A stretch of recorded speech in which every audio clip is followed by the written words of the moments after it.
Welcome back to the main stage here at Týden Inovací at Innovation Week Prague. We have someone very exciting up next for you. Richard Yonck is a best-selling author, a keynote speaker, so we're in for a good talk right away, and a global futurist. He's spent his life literally looking at the means of change. He's written many books about it. He has nonfiction books about the future of artificial intelligence, and a really fun sci-fi novel that kind of is a scary side of it that's coming out right now as well. So you can check those out later if you're interested, but let me tell you a little more. He, as a global futurist, has been featured in the New York Times, in Wired, in Fast Company, he is advising companies that are Fortune 500s from Microsoft, Amazon, and the UN how to think about and prepare for the world we're headed into. So he's the guy literally advising those companies on how to think about it. So I'm very excited to have him here with us today. Richard Yonck, please welcome to the stage. Thank you. Thank you so much, Margot. Wow, hello. Dobrý den. This is so exciting. I'm so excited. I am thrilled and honored to be here for the 10th annual Innovation Week. This has just been such an amazing couple of days of talks and insights, and I'm thrilled to be a part of it. I'm Richard Yonck. I'm a futurist, and that does not mean that I make predictions. What I do is I help to guide and advise audiences and corporations and organizations about how different aspects of change are likely to affect them, their society, their customers, and so forth. And today, not surprisingly, I'm going to be talking about the future of innovation a little bit. This is something that I think is going to be dear to everyone's heart here. And I'd like to start off with the idea that innovation is probably the most powerful force for change in our world. Lots of people have said this, including Bill Gates, but I'm actually going to go one better and say that we would not be the species we are today without innovation, technology, and so forth. 4 million years ago, Australopithecus began forming stone tools, got on the ladder of technological change and innovation, and essentially we've been on that ladder ever since. And it has led to so many transformations in our world, because even as we were, over those 4 million years, creating new technologies, innovating new institutions, new ways of doing things, even things as fundamental as language and speech, it was changing us. It was transforming us, our bodies, our minds, our societies, and cultures. So this is something that's been going on for a long time. It's still going on, and it's been accelerating. When we look at all of the changes that have occurred across those 4 million years, it's really phenomenal, but really stands out just how much that has accelerated. People talk about accelerating change, and we are a little far ahead there. People talk about accelerating change and how rapidly it has been happening in recent years. This has been a trend that's been going on. It's just starting to catch up to a point where it is incredibly noticeable in our current daily world. So why is this happening? There are a lot of different reasons, but one of the biggest ones, I think, is the nature of networks. When we communicate, when we go from being a single individual to communities, societies, working together, we are able to do so much more because we are bringing together minds and viewpoints and perspectives that wouldn't join together otherwise. And it has a synergistic effect. It leads to so many new innovations ultimately that we as individuals couldn't possibly bring about. But there are also a range of misconceptions that I'd like to begin with before we get into the future of innovation, just to dispel a little bit. One of these that I like to talk about is the myth of the the lone inventor, this heroic idea of a figure, a Thomas Edison, a Tony Stark, an Elon, who come along and go into their labs, go somewhere and bring these amazing technologies down to us from on high, like Prometheus from the gods or whatever, bringing down fire. The reality is no one works in a vacuum. The reality is that these technologies all operate and take place and are innovated in a society that has a history of technology and infrastructure, all of the learning that that person was able to do. So in many respects, I think it's far more accurate to take something like what Sir Isaac Newton said, which was, if I have seen further, it is because I've stood on the shoulders of giants. This captures much more the idea that this is a group effort. This is something that we all do together. And it's phenomenal because when you think about, we take a concept from our minds, and because of how our hands evolved, how our minds evolved, how our societies evolved, we're able to bring these ideas forward into physical reality. We're able to communicate with each other, to share a dream and a vision. And because of that, we have literally built everything that you see around you. There is nothing in this room other than each other. Our clothes, our cell phones, the lights, everything.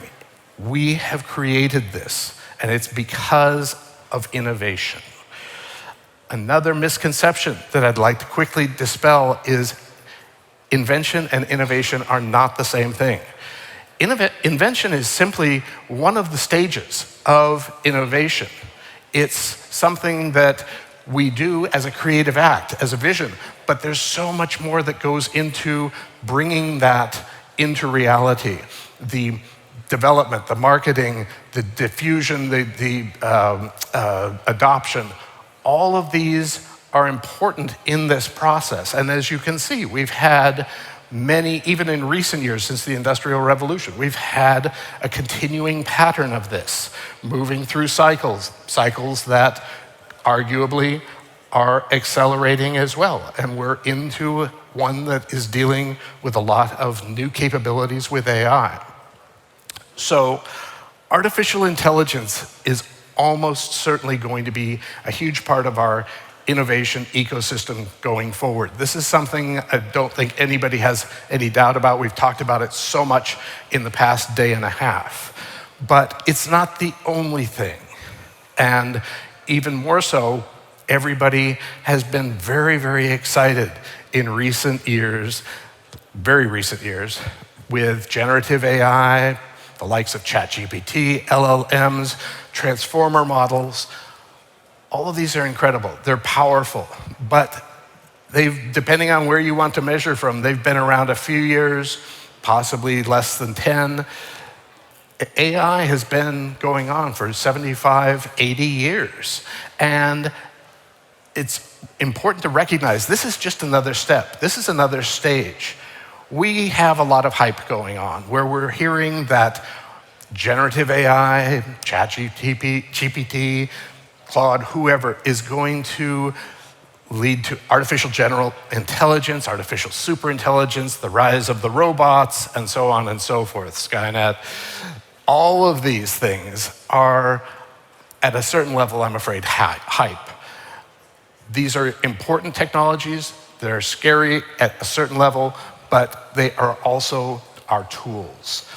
AI of this level does not have agency yet. It's basically, I like to explain to people that it's actually a new form of data management, a new UI, a new user interface for us to interact with our information. Because when people say, oh, ChatGPT, it seems alive, it seems so real. Well, we've been pouring ourselves onto the internet for 30, 40 years. Everything about us, everything about our civilization, and it's been scraped in the past few years.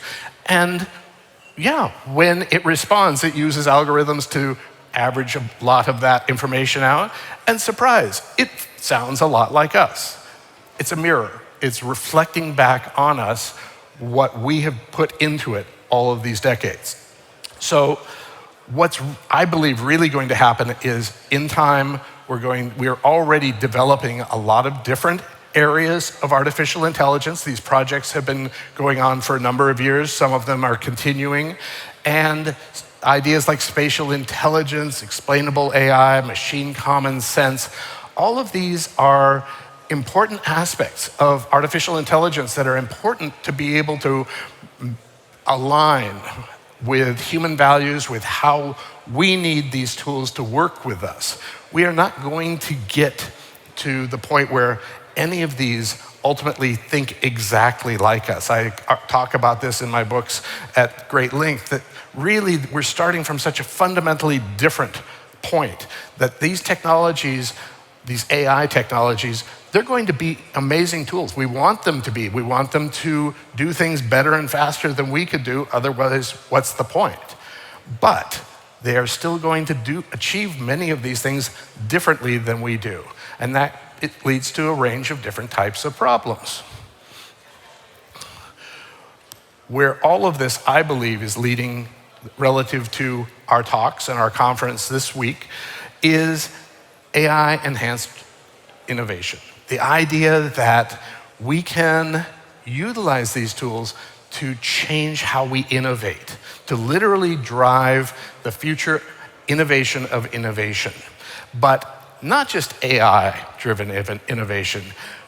This is going to be a partnership, just like we've been in partnership for so long with our other tools. The difference here is we're able to interact differently with these tools. We're moving into an era where we're going to increasingly be working side by side with our AIs, eventually our robots, essentially having what some people have referred to as a relationship with our cobots, our robotic coworkers. These are new opportunities to essentially draw on the skills that AI and automation can do better than we can, while bringing our skills, the things that we as human beings still do better, together, so that ultimately we can improve our processes, our outcomes, and so forth. Ultimately, we're moving toward AI-driven innovation that is leading to new protein design, drug discovery, cross-domain knowledge fusion, all kinds of ways that we're going to essentially utilize this to improve how we innovate, how we do discovery, how we design, how we explore an entire domain space. This is, I think, where the real power comes in. This is not a panacea. There are a lot of things we'll talk about in a minute where essentially we can't just say, oh, AI is going to solve everything. It's not. It's going to have its problems. It's going to have challenges. And it's up to us, not the AI, to resolve that. As we move into this era, there are a lot of new technologies and a lot of new tools that we will incorporate into all of this. The concept of digital twins is something that has been developed and incrementally over time. We're going to continue to do this. Essentially, well, it sounds incredibly fancy, but really it's modeling. We're modeling our engines and our machines and our bodies and even the world's environment in order to be able to have accurate ways to test virtually before we release things into the world, in order to solve the problems as much as we can on the drawing board before we actually move into reality. IoT, the Internet of Things, has been a concept for a couple of decades. The idea of having not just millions, but billions, even potentially trillions of minute sensors in the environment. There's so many things we can do with this in terms of protecting and monitoring our infrastructure, being able to protect the environment, managing our crops, and so forth. Imagine utilizing a tool like this to actually be able to go all the way from the planting and harvesting stages, making sure the nutrients are where they need to be throughout an entire crop, all the way to the store and distribution center to your refrigerator, all to make sure that the products are safe, they are as nutritious as they can be, and ultimately as inexpensive as they can be, because we're not losing so much to food loss and so forth. We have so much potential in our world to feed the world if we will put our efforts into that rather than into some of the things that maybe aren't as humanistic as we often do. The social media has been a rising problem in recent years. When we first were bringing it out, we were all so excited, many of us anyway. It had such potential, so much potential for the democratization of communication, of being able to make sure everyone's voices were being heard. But it didn't quite work out that way, did it? We are now in an era where we have deep fakes, we have so much misinformation being spread. How do we utilize the new tools, the new technologies that we have to try to mitigate this and get it under control? There are numerous projects in different labs and coming into the world already that help to automate the detection of deepfakes, of misinformation, so that we can essentially use some of the AI to look at and identify these problems. Transport is going to continue to develop. And one of the things that it does, besides moving us about, is we shape our cities based on this. If we look across history, cities are often shaped by the transportation of its times. How, as we move into an era of autonomous vehicles, of drone technology, even potentially flying cars, they will possibly come at some point. How will this alter our cities? If we don't need parking lots anymore, if we have different ways that we work from home, all of these things are going to change what a city needs to be. How can we make it more human and innovate new ways for us to essentially make the cities be positive places for us rather than what for many people is sometimes a scary place? Ultimately, it's all about what are we going to do to create the future ecosystem of innovation? How are we going to innovate innovation? How do we bring together the founders, the funders, the different forms of finance? How do we manage the regulation that is essential but can too often overreach? How can all of these be essentially turned around and rethought about as we build out our world? Already, the Czech Republic is doing all kinds of amazing things to work with new technologies. Just last month, you just unveiled a quantum computer. That's going to be incredible in terms of what it can do, because quantum computing is not going to do away with modern computing or traditional forms of computing. We'll still have the standard style of computing that we have, but these can do other types of things. They can do optimization, they can do encryption, they can essentially help us to modernize and improve our supply chains, our logistics, different aspects of traffic flow. There are just a lot of different ways that technologies like this can help us, rather than thinking that, oh, it's going to change everything we do with computing. Well, it's not quite that way, but there are a lot of ways that it's going to bring about new sensors, new forms of encryption, and so forth. The Czech Republic has its Institute of, get this right, informatics, robotics, and anyway, CIRRC, it's hard for me to remember sometimes, has been doing the phenomenal work. And they've just recently won an amazing contest in terms of their theorem prover.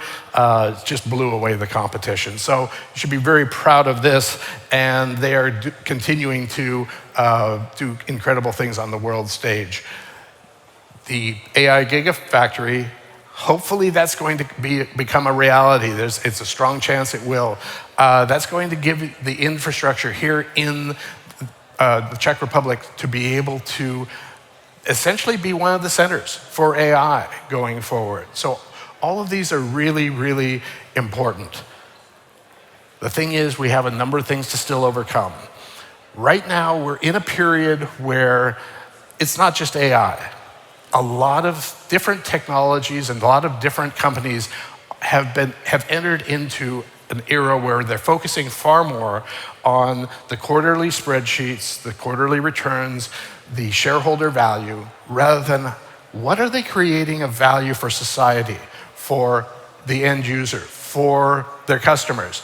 Do we really need another whatever, another aspect, upgrade to our Word documents and so forth, word processing?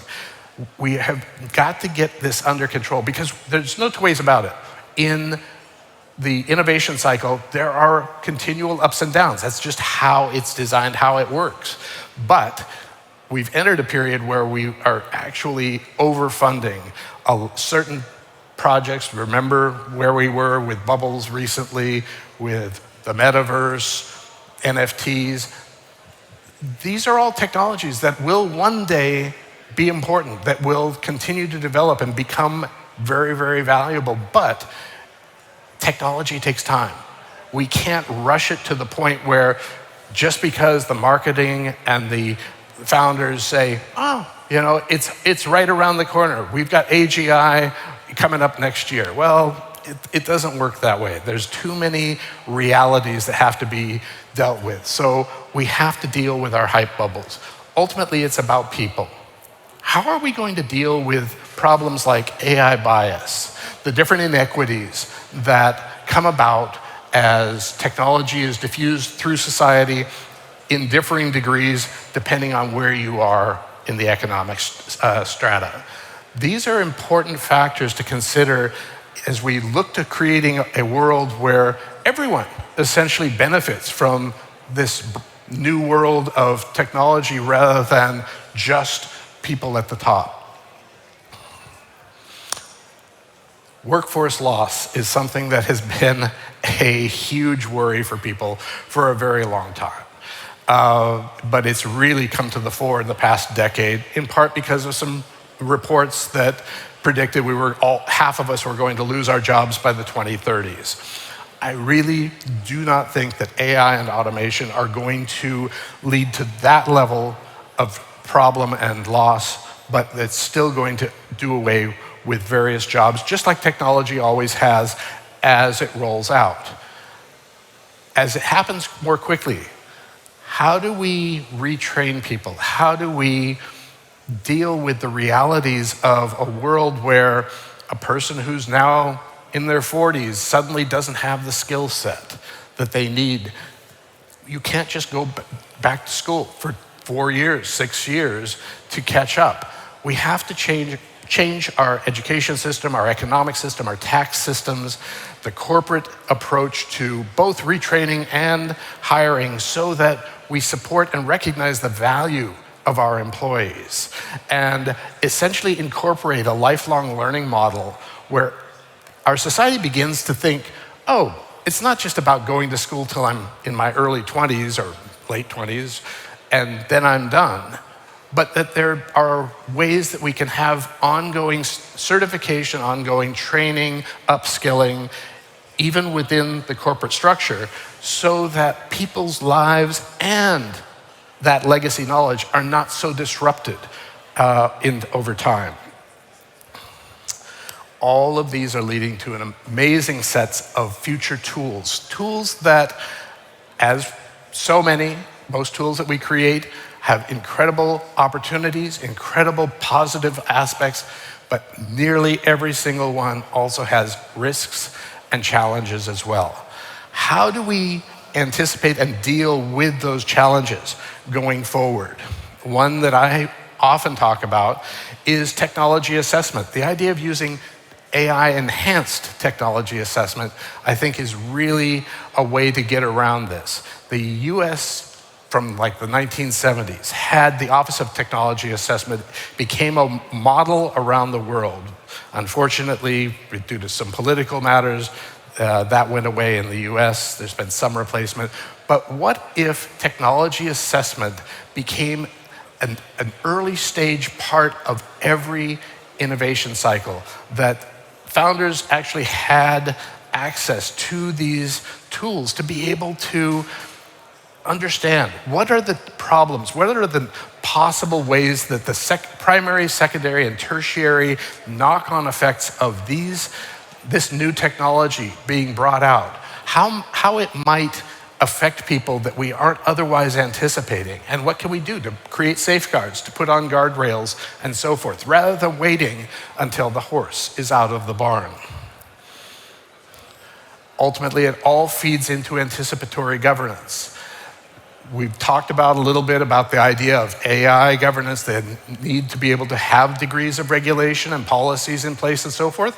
But on the opposite side of that equation is utilizing things like artificial intelligence, utilizing futures methodologies to help government to be able to, and technology assessment, to help government be able to operate more smoothly, more rapidly, and be ahead of the curve rather than routinely with new technologies responding too late and sometimes having technological overreach.